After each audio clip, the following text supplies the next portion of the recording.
Okay, this is the last video. Now, just make sure, because this video is listed first, you are doing things in the opposite directions that they're listed on the canvas. So if you're in this one first, close it out and go back and find the one that's titled Reloop 1.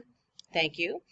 Okay, so our last section is innovations and contributions. So again, let's have our study guide out. We're almost done with it, and you'll be ready to do your retest. All right, let's go. Mesopotamian innovations. Early Mesopotamians developed a number of innovations which greatly improved the lives of the people, particularly in the area of agriculture. The Mesopotamians developed a calendar which helped them predict floods. The cuneiform alphabet, one of the first written languages, made it easier to communicate and keep detailed records. The Epic of Gilgamesh was the first recorded story. It deals with many of the universal themes and ideas still found in literature today. The wheel and the plow made farming easier. A variety of metal and ceramic tools increased the complexity of what Mesopotamians could do and make. Why does it matter? Mesopotamian calendars, alphabets, literature, and tools influenced and were built upon by the cultures that followed it, including the Hebrew, Greek, and Roman civilizations.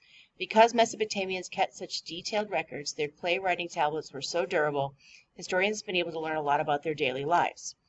This image shows a Babylonian stone with cuneiform writing religious symbols, the sun and the moon, and two human beings. Okay, so let's pause for a second. So I definitely think number 13. What invention most affected the food supply in ancient Sumer? That's the plow. Which invention made it possible for Sumerian armies to use chariots? That is the wheel. Ooh, let me go back to number 18 for a second.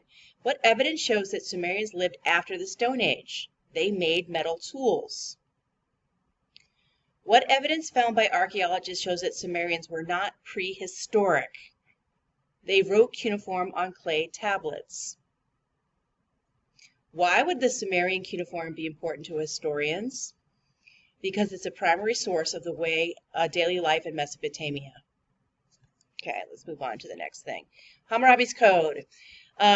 Hammurabi was a Babylonian king who consolidated and annotated the laws into a single code. The code laid out specific rules of conduct and the punishments for breaking them. The code called for punishment by humans, not gods. The code established the principle of equivalent punishment known today as an eye for an eye. Tradesmen and lawmakers were held to the same standard as ordinary citizens to prevent arbitrary and unfair rulings.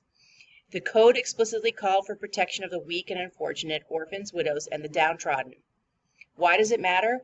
Hammurabi's code provided stability to the system of laws and punishment and is one of the inspirations for our modern legal system.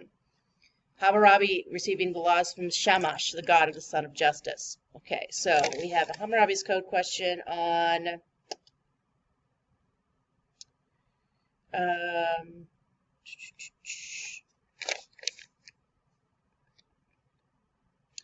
number 27. How was Hammurabi best remembered? He created the Code of Laws. How was the legal system of Babylon more advanced than other societies at the time? Their systems gave some women's rights. Excuse me. And I think there's only going to be a small, handful that I don't think that we got to. So, because we just didn't cover it in this little note review. What was the purpose of Assyrian aqueducts? To bring water into the cities. That's number 29.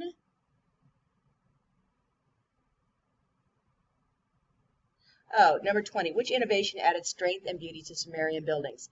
The arch. Okay.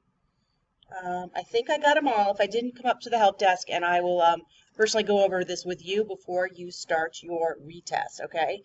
But if you are done, you feel comfortable and confident, ready to go, then you can go ahead and click next and actually come up to the help desk. You're going to show me your completed study guide, and I will go in and reset your test so that you can retake it, all right? Thanks, guys. Good luck.